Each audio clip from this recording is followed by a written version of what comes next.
I'm going to be talking today about DROM, which is a joint project with a ton of people from Germany and the States.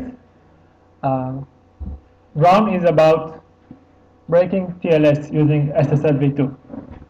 And the moment I even mention SSLv2, the immediate reaction I always get from a lot of people is like, really, is this still a thing? Is this even relevant? Because we've known for some 20 years that SSL2 is insanely broken. It's if you've been following Thailand's lecture, you know that it's a very old protocol published in the dark ages of cryptography, the middle 90s, and we know it's been broken. It was broken a few years after it's published. But we only knew it was broken against active man-in-the-middle attacks. So the reason it's broken is that the cipher suits are not authenticated. So an active man-in-the-middle attacker can interfere with the handshake, switch the cipher suits to something vulnerable, like export-grade encryption, and then it can break the encryption later. But again, this is a man-in-the-middle attack. It requires a client to initiate an SSLv2 connection. And modern clients don't really support this obsolete protocol anymore. They either have support turned off or don't even have support compiled into them. So before we went public with DROM, the common wisdom was that if you want to have SSL2 support on the server side, that's no big deal at all. And not only is it not a big deal, it might be even a good idea, especially for email, because browsers support TLS and above, but old email clients might be lying around, and they might only support only clear text and SSLv2. So you might as well have SSLv2 support turned on. Bad encryption is better than no encryption, so maybe it's even slightly better, and it's certainly no big deal. And the key takeaway from DROM is that SSLv2 has an RSA decryption oracle built into the protocol standard. So the moment you have SSL2 support turned on, you immediately break security for anything that shares its RSA key with the SSL2 server. Here we can see the DROM scenario. We'll get to that in more detail later. So we've got a victim client that uses a modern TLS connection, a well-configured TLS connection with strong cipher suits and correct certificate and everything you want. Problem is, the victim server supports SSLv2. The victim client likely doesn't even know that. So the attacker observes, doesn't interfere with this TLS connection. It records it, and it later probes the server using SSLv2 and decrypts the RSA ciphertext from the TLS connection. Questions? Okay. So yes, when I said RSA decryption oracle, then I meant our favorite RSA attack, Bleichenbacher's attack. And so not only is the scenario plausible, it's unfortunately quite common. So when we started gathering statistics for this project, we knew SSLv2 is turned on for some 17% of HTTPS servers. So right off the bat, before we even start doing clever tricks, we knew, and this turned out to be true, that 17% of HTTPS would be vulnerable to this attack. Obviously not a great state of things for security on the modern internet. And the thing is, So when you've got so if you've been following Tibor's talk, you know that when you have a Bleichenbacher oracle, that oracle doesn't have to be on the same server as the one you're attacking, right? You can have a server you're attacking and oracle. So here we have it in graphic form. So what happens in a lot of cases is that you have a well-configured HTTPS server that only speaks TLS, is well-configured and updated, and you also have an old email server lying around that you don't immensely care about because security for email is broken anyway, right? So why bother? And that email server shares its RSA key with the HTTPS server and also speaks SSLv2. So the attacker can record HTTPS connections and probe the email server using SSLv2. And this setup is just as vulnerable as the previous one. And when we take this additional attack scenario into account, we roughly double the amount of vulnerable keys on the internet to be a third of the internet. So I hope this slide, in this slide I managed to convince you that this isn't niche. Okay? Questions? Okay. Just a quick recap of the TLS handshake. I emphasize slightly different details than the previous talks, so we'll do this quickly. The client generates a client random, sends it to the server. The server generates a server random and sends it back to the client along with its RSA public key or certificate. And we assume the public key is correct, the certificate is valid, etc. No one is messing with that. Then the client generates a pre-master secret, which I like to think of as the symmetric key, or maybe the basis for the symmetric key, if you want to get fancy. It encrypts the pre-master secret with the RSA's public key and sends over the RSA ciphertext along with the client finished message. The client finished message is basically a hash of all messages exchanged so far, and encrypted and HMAC'd using the symmetric encryption key, basically using the pre-master secret. After the server gets this message, it decrypts the RSA ciphertext, so it has knowledge of the PMS and can decrypt the client finished message and verify the HMAC. And if the client finished message verified correctly, the server can reasonably assume only the server and client have knowledge of the pre-master secret. The client is then authenticated for the purposes of this discussion, and the server now authenticates itself. It also sends a message that can only be computed with the knowledge of the pre-master secret. It's a different hash of all messages exchanged, again encrypted symmetrically and HMAC'd using the symmetric encryption keys. Okay, questions so far? Okay, so let's focus a minute on this little bit here, the RSA encryption.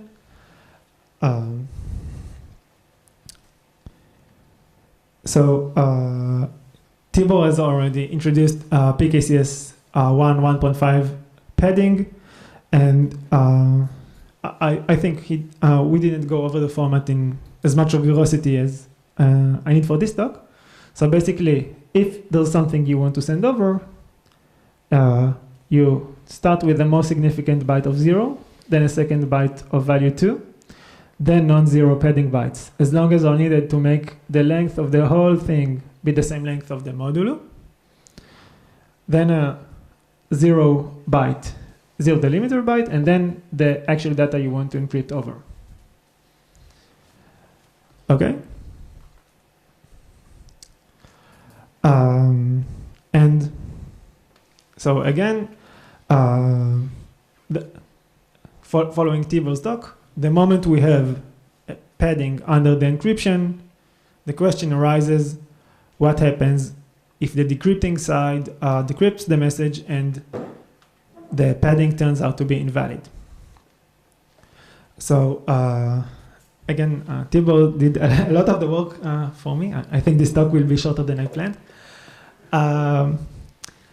So we've established that the server, the recipient of the RSA ciphertext, can't send an error message, right? This immediately introduces the Bleichenbacher oracle, right? If the server betrays the fact that it got an invalid RSA ciphertext, an attacker can now use Bleichenbacher's attack. So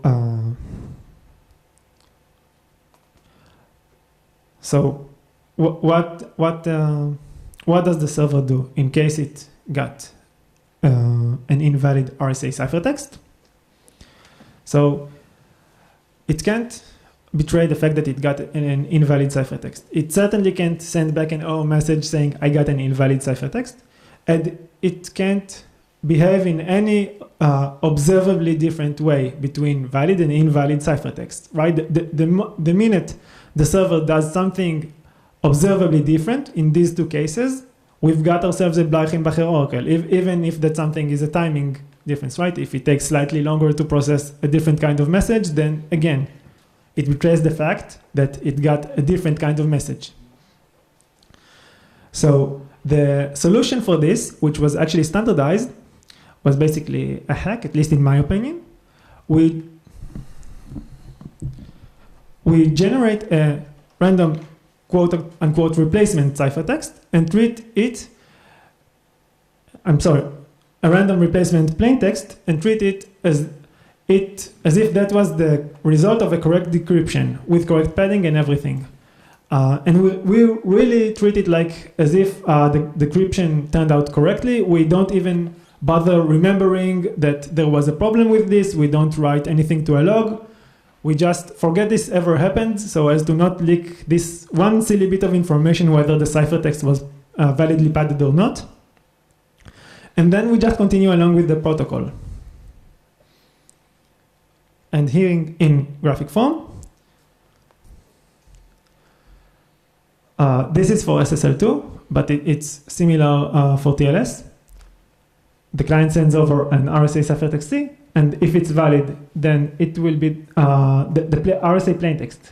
The decrypted plaintext will be the basis for the symmetric encryption key. And if it's invalid, instead the server will generate a random encryption key, and it will use that random replacement key as the basis for the symmetric encryption key. And also you can see that this is the case for SSL2. The server immediately sends something back, and we'll get to that shortly. Any questions? Okay, is everyone with me? Nod your head if you are. Okay. Okay, so again, continuing on this sending something back thing. This is a SSLv2, and for SSLv2, the server immediately responds to the RSA ciphertext by sending something back, and that something is encrypted using the RSA plaintext as the basis for the key. Let's take a moment back and look at TLS. For TLS, it's the other way around. The client sends the RSA ciphertext and also follows that up by sending something encrypted using the RSA plaintext, thereby proving that it has knowledge of the RSA plaintext. Up to that point, until the server got this client finished message from the client and verified it, the server doesn't do anything. It's silent, it doesn't leak anything, and it certainly doesn't send anything derived from the RSA plaintext. Now the server finished message is in fact derived from the client, from the RSA plaintext. It's encrypted with the symmetric key. On the other hand, for SSL2, the server immediately responds to the RSA ciphertext with basically a server finished message, a message encrypted using the RSA plaintext as the key. Okay, So right off the bat, it uses the key, the result of this very complex computation with the countermeasure, with the randomization thing. Right off the bat, it does something with it and sends it over the wire. So we're starting getting a little worried here. And also, in the SSLv2, the length of the unpadded RSA plaintext is the length of the key. So if you've got, the chosen symmetric key is 40-bit export-grade encryption, the length of the unpadded RSA plaintext is, yes, 5 bytes, 40 bits. And everything else is just the padding. This is, again, different from TLS, and this is crucial for the attack. For TLS, the length of the unpadded RSA plaintext is always 48 bytes long. If you want a smaller key, which you usually do, you mix that 48 bytes with the hashes, with the nonsense and everything, hash it and truncate it into something smaller. But for TLS, there's no possibility of exhaustive search over the unpadded RSA plaintext. For SSL, there is. So at this point, things start looking very dangerous here. And again, this is in graphic form. This is the SSL2 handshake. It starts very similar to the TLS handshake. The client chooses the client random, and the list of cipher suits sends that over. The server sends over its certificate, list of cipher suits, and the server random. And now, this is the case for export-grade encryption. The way export-grade encryption in SSL2 works is the symmetric cipher is nominally always strong, typically RC2 or RC4 with 128 bits, but you only want 40 bits of security against the NSA, so the NSA can read everything you talk about. So what we do is we take the last 40 bits, we encrypt them using the server's RSA key and send them over to the server. And the remaining 88 bits, which are 11 bytes, we just send over in clean text. So on the server side, we've got, we receive the 11 bytes in clear text and 5 bytes encrypted. We decrypt it, concatenate the two parts of the key, and now we have the same key on both ends, which is 128 bits, of which only 40 are secrets. And now, this is, again, the first point. The server immediately sends something back, encrypted using this key. Okay? Is everyone still with me? Okay.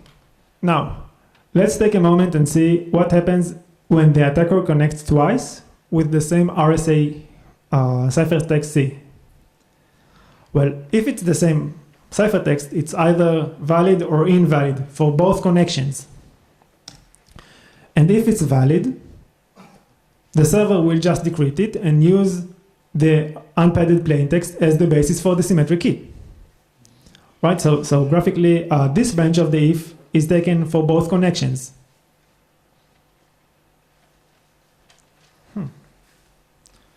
This is red. I don't know if you can see it.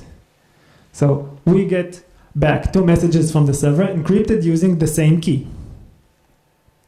On the other hand, if it's invalid, the other branch of the if will be taken for both connections, and we get back from the server two messages encrypted using different keys. Right, the server will twice generate a random replacement key and use that as the key for the symmetric encryption. So this is what we do. That we connect twice to the server with the same RSA ciphertext. We get back two messages from the server. These are called the server verify messages, and we break the keys for both. And we know that if the RSA ciphertext is valid, the keys will be identical. if the RSA message is invalid, the keys will be different because they were randomly generated for each connection separately. So we just got this one silly bit of information of whether this specific RSA ciphertext was valid or invalid. Yeah? You also got a lot more information though, right? Yeah, we'll get to that later.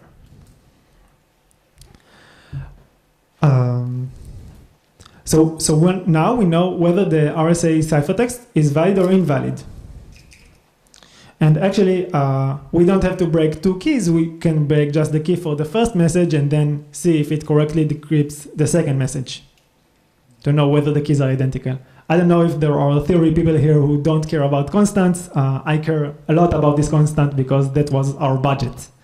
So coming back to the attack scenario, what we actually do is we record 1,000 modern TLS connections between the victim client and server. Each connection contains an RSA ciphertext.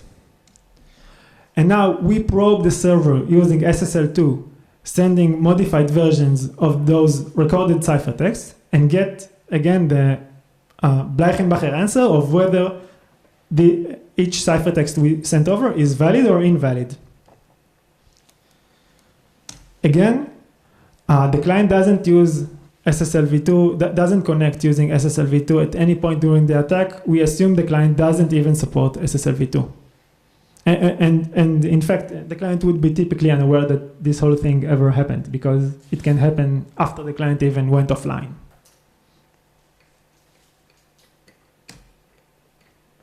Any questions so far? Okay. Okay, so what are these modified ciphertexts we send over?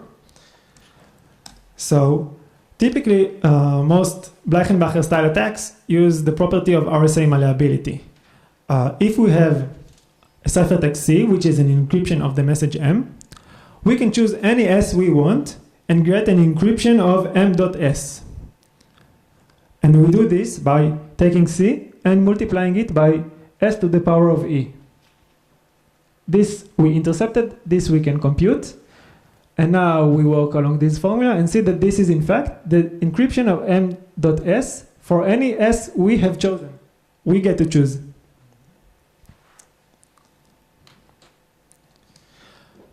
So, and let's focus first on what the server will typically verify first. These 2 bytes. This byte has to be of value 0 and this byte has to be of value 2. And this requirement is basically if M is between 2B and 3B for this number B, which is basically 1 in this byte and then 0 is all the way to the back.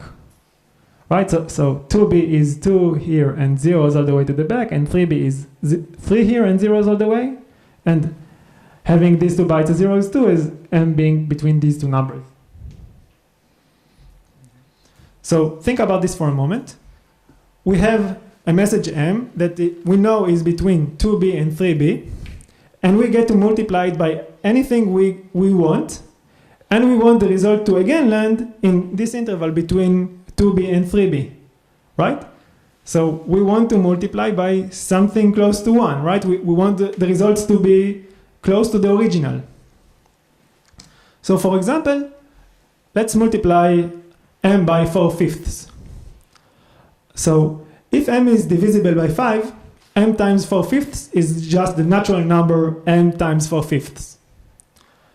And that natural number is pretty close to M, right? At the very least, it's the same order of magnitude, right? Right? Is everyone still alive? Great. Okay, so this, the result of the multiplication, N times 4/5, if we want that also to be between 2B and 3B, we just need N to be larger than 2 divided by 4/5, which is 2.5B. Okay, so think about this graphically for a moment. I hope everyone can see my fingers.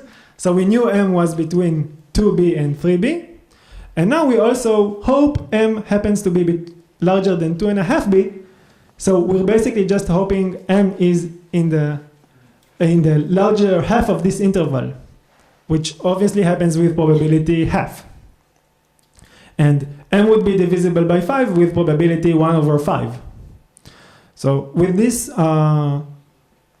pretty reasonable probability of 1/10, we have just manufactured a new valid message out of an existing one. Right?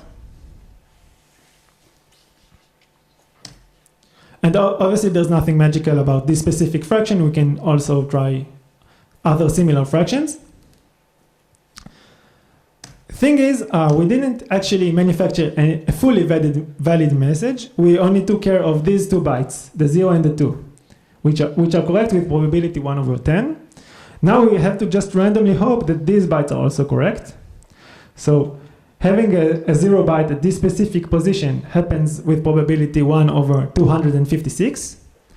And these bytes will be all non-zero with probability 1/e for a 2000-bit RSA modulo. So we have 1/10 times 1/e times 1/256. So that's overall roughly 1/8000. So we would typically just have to fire maybe 8,000 of these queries until we randomly get a positive response from the oracle. Okay? So what we do is we take 1,000 recorded ciphertexts. For each ciphertext, we try it with 10 different fractions, so there are 10,000 queries overall, and the success probability of a query is roughly 1 in 8,000, so there's a decent chance of success, of getting at least one query, getting us a positive answer. Is everyone still alive? Kicking? Yeah, okay. And again, let me remind you that for each query, we break a 40-bit key, and there are 10,000 queries, so that's maybe 2 to the power of 53 keys we need to iterate on overall. With a little optimization, we can get that number down to 2 to the power of 50. I won't talk about that optimization now. So we have 2 to the power of 50 encryption operations to do for this attack, and this sounds like quite a lot, and maybe not even feasible, or maybe not feasible for an academic team, right? This sounds like borderline infeasible.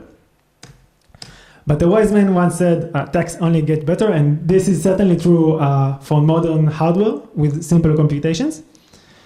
And so this is apparently not a huge deal, even if you don't terribly know what you're doing. So just taking the code from OpenSSL and putting it in a for loop to iterate on 2 to the 50 messages is perfectly feasible on this hardware, some not insanely costly hardware. One of the people on the project had in his lab, and it's feasible here.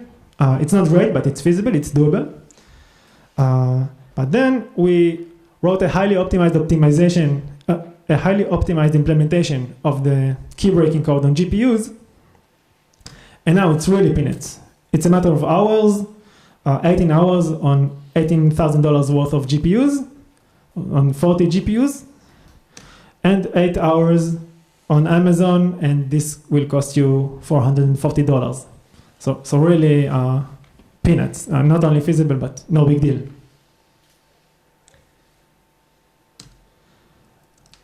Questions so far? Okay. So what have we learned here? So the thing I like most about RAM is that it kind of ticks the last checkbox of export-grade encryption. The US government has deliberately weakened 3 kinds of crypto, RSA, Diffie-Hellman, and symmetric encryption. So export RSA was the cornerstone of the freak attack. Export Diffie-Hellman was the cornerstone of logjam. And now export symmetric crypto is the cornerstone for Drown, and we finally know that all of these efforts turned out to hurt our security 20 years later.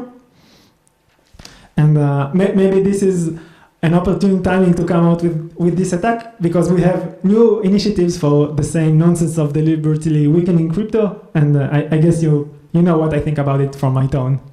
Yeah, Yuda? So once you do break, now you get 40 bits of the key, but the original client key, it's using a long pre-master secret, so it's not enough information. Like for lack of time, I only show how to get that first positive answer. It's pretty. The paper obviously explains the entire math. It's pretty easy to advance once you get the positive response. For the reason you mentioned earlier, 40 bits is enough to. Yeah, you have 6 of the least significant bytes, 5 of the key and 1 delimiter byte. Then there's like a mathy trick of rotating this known bytes around. So you have a lot of bytes, at the most significant end, and now from that point, it's pretty straightforward. More questions? Okay, how much time do I have? 15 minutes. 15 minutes? Okay. You can go to 12:30 if you want to. Okay. Okay, so that was the key takeaway for me for this project. And another takeaway is, again, touching a subject Tibor mentioned of having old crypto lying around. So this whole thing, so think about this for a moment, a third of the internet being vulnerable at the cost of $400. I don't know how much money the total amount of mitigation action cost. I assume it's a lot of dollars, many thousands of dollars, if not more. And this whole thing could have been prevented if people would only bother turning off SSL2. It's an old protocol. No legitimate client ever uses it. There isn't really old email clients lying around waiting to use SSL2. There was really no reason for that. And even if there was, the extra security is worth it, at least for me. I'm trying to argue here that old cryptography should not be lying around waiting to be used as a cornerstone for a high-profile attack. And we've seen this happen many times in the past. Maybe even for all of the attacks Thyla mentioned. I don't know if it's literally all of them, but it's certainly most of them. We've seen it happen with SSL3 being used for Poodle, with MD5 being used for the fake CA thing back in 2009. Oh, was it 2010? RC4 with many attacks, as Thyla shown.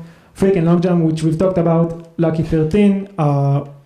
With Mac and Encrypt, which we knew was vulnerable and is still here.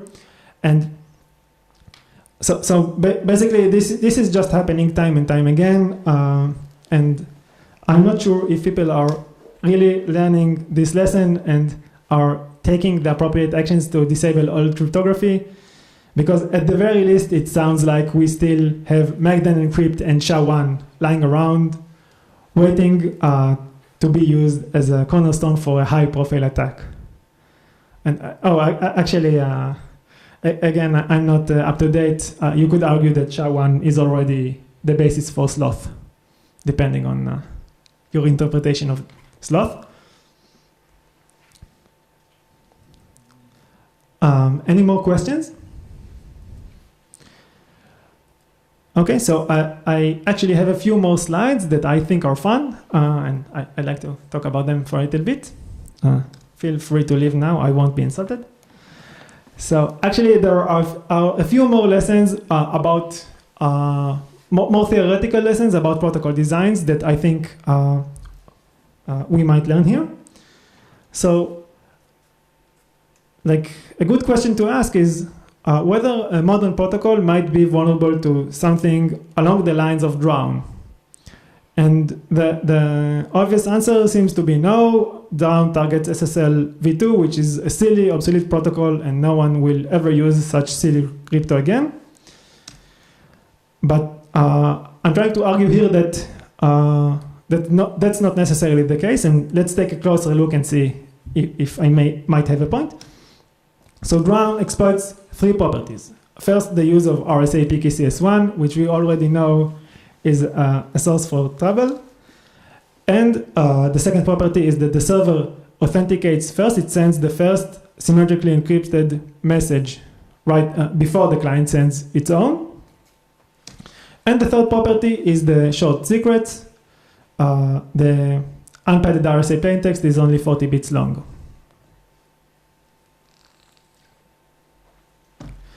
And worryingly, modern protocols also exhibit these behaviors.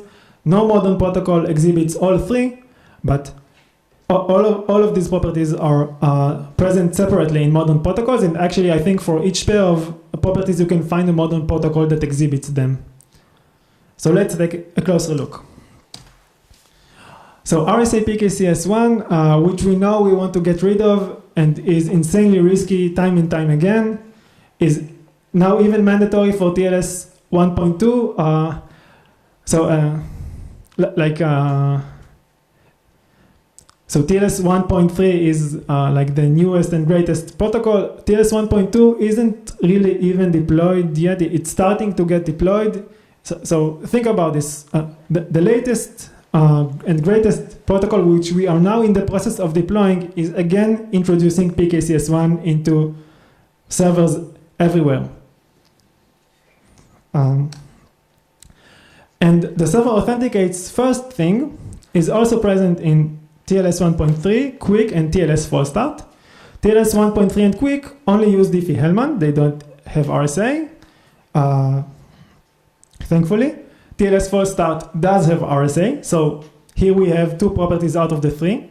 And again, TLS False Start has only been standardized in the last couple of years, so it's a modern protocol by any definition. And the short secrets thing, no one will ever use it again. The secret is now always 48 bytes. The thing is, we can substitute this property with another property where the client can force a server to reuse its server nonce, and this sounds insane, except it's happening now. So in a lot of protocols, especially Quick, the client gets to choose the server nonce. The client will start the handshake and then will tell the server, I choose this nonce for you, and here is the complete handshake I calculated, assuming you used this nonce. And the server will be, okay, I'm fine with this. And they explicitly acknowledge in the standard that an attacker may reuse a nonce. They don't even have, they don't have any mechanism to prevent that. So, and I won't get to this now, but this property replaces property number 3 from Brown. So Quick doesn't use RSA, but does exhibit these two properties. So again, two properties out of the 3. So again, these properties are not some ancient relic of the past that no one will ever reproduce again. They are being reproduced today in protocols that are still in standardization or just being deployed. And I'm trying to argue here that modern practices of protocol design should probably take this general type of attack, a direct message side channel Bleichenbacher attack, into account when designing protocols. Because it looks like maybe more of a happy accident that no modern protocol is also vulnerable to something along these lines. Questions? Okay, this is just a short slide with statistics, and I like this row a lot. This is the top million most popular websites according to Alexa, and you can see that 13% of them directly support SSL2, and 25% are vulnerable. So this is a very representative sample of the real internet. These are not some old servers that someone has forgotten about and we just happen to reach in a scan. These are websites that people visit every day, the top million most popular websites. And even they are insanely vulnerable to this attack. And so forget about email, for example. Even then, 13% of them have SSL2 support turned on, immediately rendering them vulnerable. And this is, again, completely unmerited, in my opinion. There's no reason for this. And this slide also might show a little bit, shed some light on how we got to 33%. So if you look at SSL2 support for HTTPS, it's 17%, as we said. But take a look at SMTP and IMAP and POP3 over TLS, and this is how we doubled the percent of vulnerable servers from 17 to 33. And if you only look at trusted certificates, the situation is only slightly, or maybe noticeably better, but is still pretty bad, with 22% of the trusted HTTPS certificates being vulnerable. And even if you only look at trusted Alexa domains, so this should be like the top most secure domains in the internet, then about a quarter of them are vulnerable. And 8% support SSL2 directly, so didn't even bother turning off SSL2. So this is the state of internet security in 2016.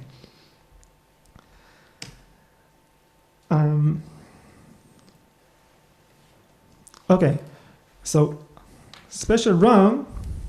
So DRAM itself is a protocol level vulnerability written into the SSL2 protocol standard.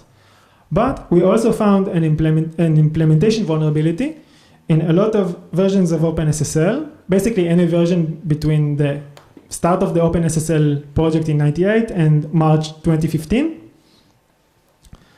It was inadvertently fixed before DRAM was found. And it's affecting basically the same set. Most of the servers vulnerable to DRAM are also vulnerable to this additional implementation vulnerability. And what this vulnerability does is it basically allows us not to break a 40-bit key for each Oracle query. We just do a negligible computation. And supposedly, most of everything else is the same. And this makes the attack fast enough to run on a single laptop in under a minute. And once you can get an attack to run in under a minute, you have a man-in-the-middle attack against non-RSA-based protocols, such as Diffie-Hellman-based TLS, and also against Quick. So, as Tibor said, Quick uses static signature. If you forge a signature once, you're good for life. You can impersonate that server for the rest of time. And forging this signature is quite a costly matter, even with special DRAM, but it's feasible. It will take weeks, but it can be done. And the thing is about Quick, that quick discovery can happen over plain text. So a client can connect to a non-Quick server over unencrypted HTTP. A man-in-the-middle attacker can can hijack this connection and falsely indicate that the server supports Quick.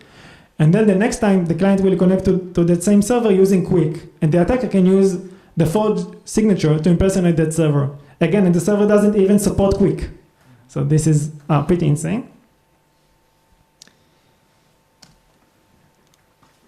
Okay, these are just the technical details of special DRAM, which I don't think we have time for. Let me just say that, again, special DRAM is a coding error that was introduced. This doesn't matter. Just listen for a moment. Special DRAM is a coding error that was also introduced because of export-grade cryptography. It's a matter of a mix-up in the code between the case of an export cipher and a non-export cipher. So again, without the silliness of export ciphers, we wouldn't be here. So again, I guess this is the key takeaway, at least for me, for DRAM. Any more questions? Yeah.